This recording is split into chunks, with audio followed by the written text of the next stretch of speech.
President-elect Bola Ahmed Tinubu has been described as an enigma who has contributed immensely to nation building. Member House of Assembly Ikorodu Constituency 1, Gbolahan made this known recently in an interview with journalists in Lagos. He knows how to bring about structures that will last. You understand?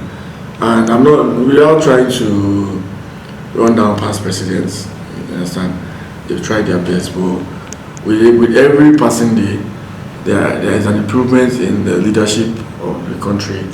My prayer for him is good health, long life, and wisdom to steer this country to a place of all our dreams.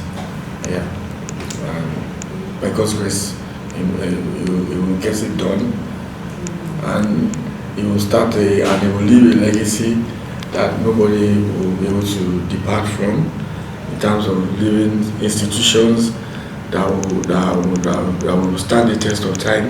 The lawmaker also assures his constituents of good governance, where Ikorodu residents will continue to enjoy dividends of democracy, promising that the rural areas will be his focus. Look into the electricity deficit of Lagos and Ikorodu especially.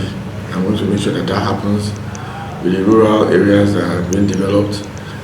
And part of it, I thought I'm going to still make sure that I'm going to try my best to reposition Lagos and bring back the Ministry of Rural Development, because there are still some areas in Lagos that I think need to be specially focused on.